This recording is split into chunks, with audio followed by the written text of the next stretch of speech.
Warahmatullahi wabarakatuh.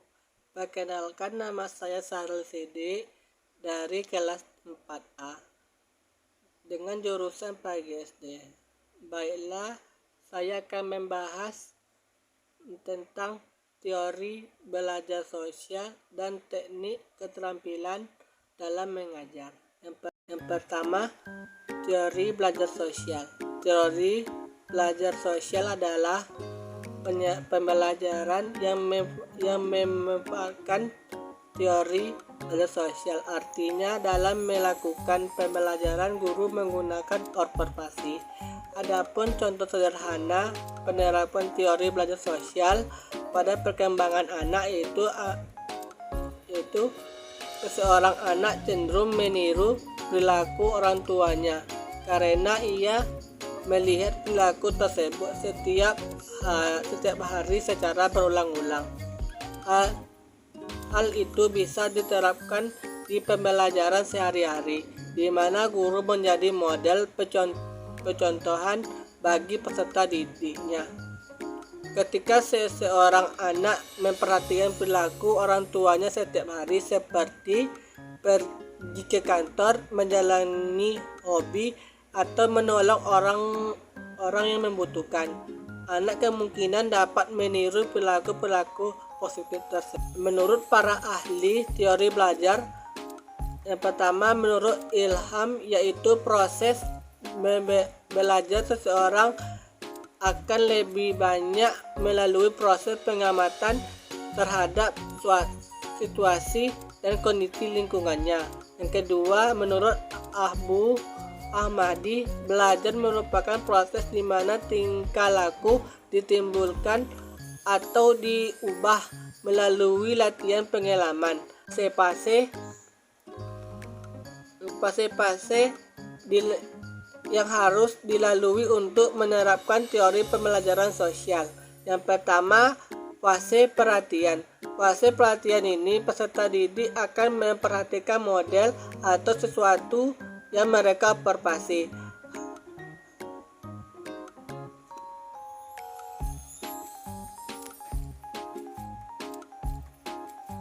Hal yang akan diperhatikan biasanya hal-hal menarik, unik, terkenal, dan sesuai dengan minat mereka, agar guru bisa menjadi pusat perhatian peserta didik. Bapak atau ibu harus mampu memberikan isyarat-isyarat yang jelas dan mudah dipahami oleh anak. Yang kedua, fase reteasi. Fase reteasi ini merupakan fase di mana peserta didik harus mampu mengingatkan hal-hal yang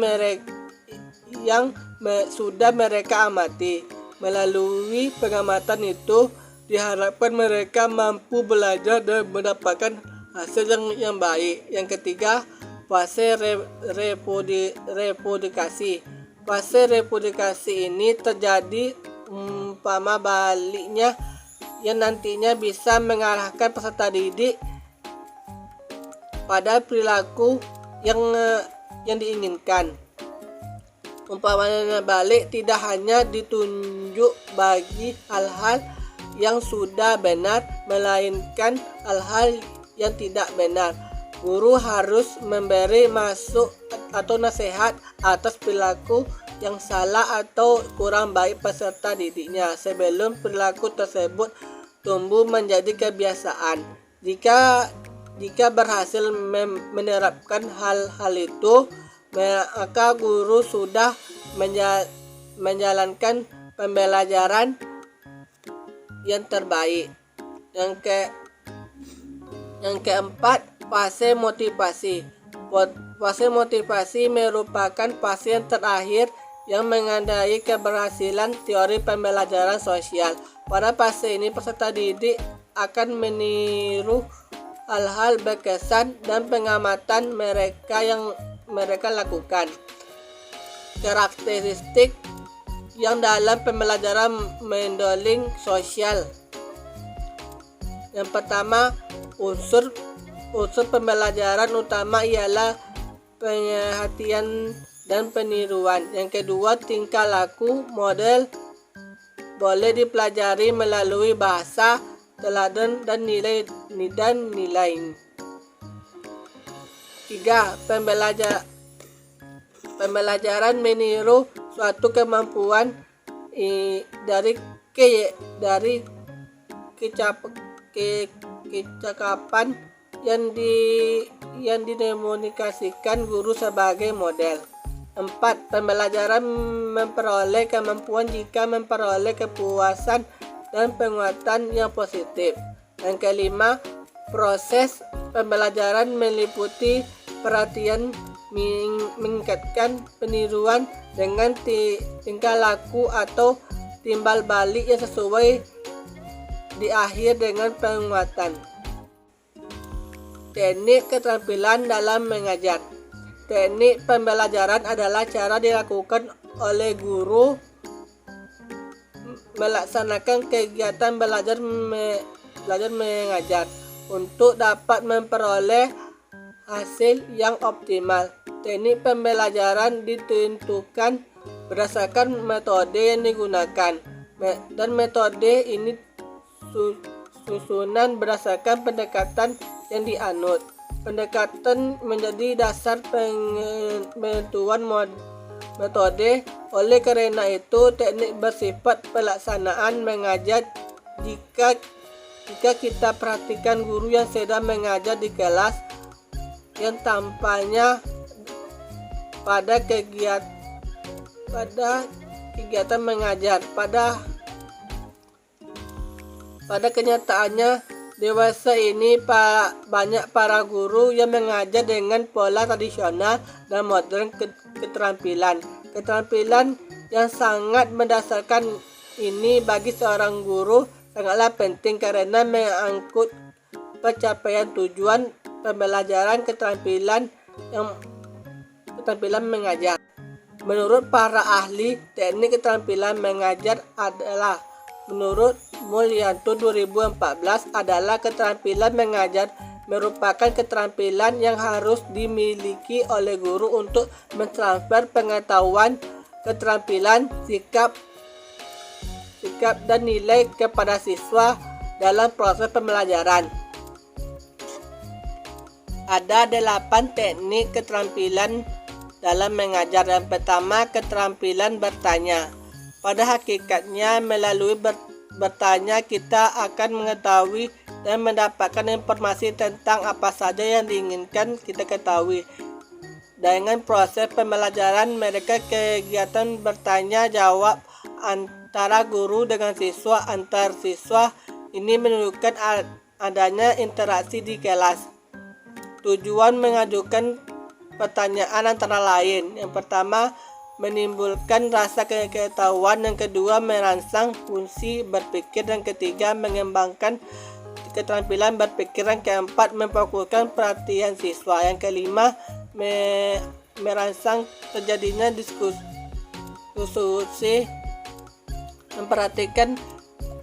memperlihatkan perhatian terhadap gagasan dan terapan siswa sebagai subjek. Yang kedua, keterampilan memberikan penguatan.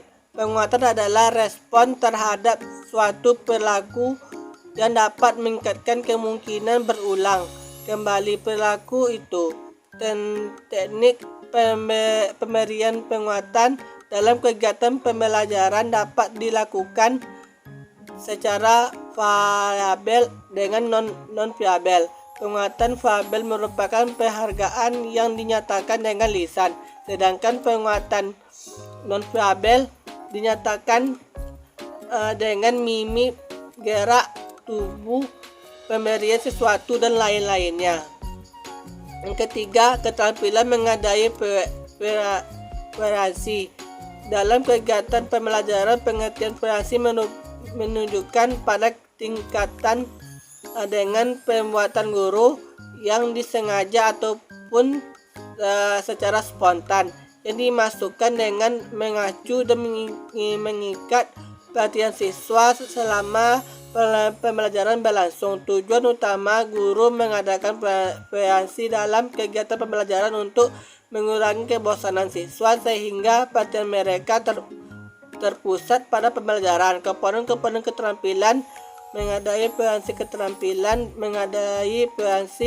terdiri dari 3 kelompok pokok, yaitu variasi cara atau gaya mengajar guru. Yang kedua, variasi dalam penggunaan media dan alat pengajaran.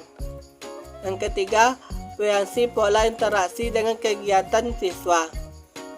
Contohnya, guru mencontohkan bendanya di sekitar. Saya sini sedang memegangkan benda tempat obat dan korek api. Guru menjelaskan anak-anak yang mana besar antara benda yang keduanya. Anak itu memilih benda tempat botol obat.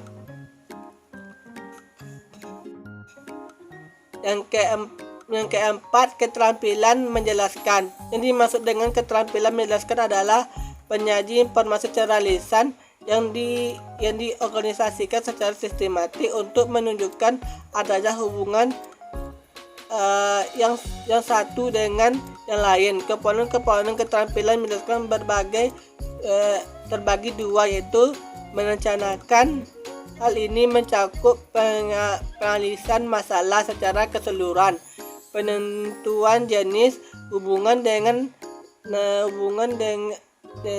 adanya di antara unsur-unsur yang diketahui, unsur penggunaan hukum, rumus, dan sesuai dengan hubungan yang telah ditentukan.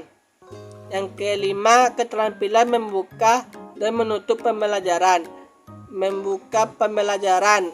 Kalimat-kalimat awal yang diucapkan guru merupakan penentuan keberhasilan jalan seluruh pembelajaran. Tercapainya tujuan pembelajaran tergantung pada metode mengajar guru di awal pembelajaran. Seluruh rencana dan persiapan sebelum mengajar dapat menjadi tidak berguna jika guru gagal dalam memperkenalkan pembelajaran, komponen dan prinsip dalam membuka pembelajaran di dalam kelas. Dan menutup pembelajaran. Jangan akhiri pelajaran dengan tiba-tiba. Penutup harus dipertimbangkan dengan sebaik mungkin agar sesuai. Guru perlu merencanakan sesuatu penutup yang tidak tergesa-gesa dan juga dengan doa sekitar 3-5 menit. Komponen prinsip dalam menutup pembelajaran merangkum pembelajaran sebagai penutup. Hendaknya guru memberikan ringkasan dan pembelajaran yang sudah disampaikan. Yang keenam, keterampilan membimbing diskusi kelompok kecil.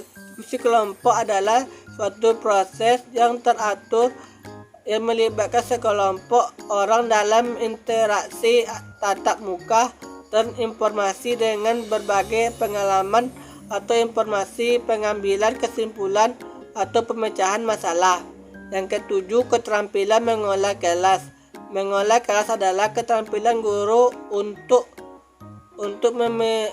memelihara kondisi belajar yang optimal dengan mengembalikan bila terjadi gangguan dalam proses belajar mengajar. Komponen dan prinsip-prinsip keterampilan mengolah kelas yaitu variatif adalah yang berkaitan dengan kemampuan guru dalam mengembalikan interupsi dalam mengadakan pembelajaran, yaitu berkaitan dengan respon guru terhadap gangguan siswa yang berkelanjutan. Dalam maksudnya agar guru dapat mengembangkan tindakan remedial untuk mengembalikan kondisi yang optimal. Yang terakhir, yang ke-8, keterampilan mengajar kelompok kecil dan perseorangan. Secara fisik, bentuk pengajaran ialah berjumlah terbatas, yaitu berkisar 3 sampai 8 orang untuk kelompok kecil dan seseorang untuk memperseorangan.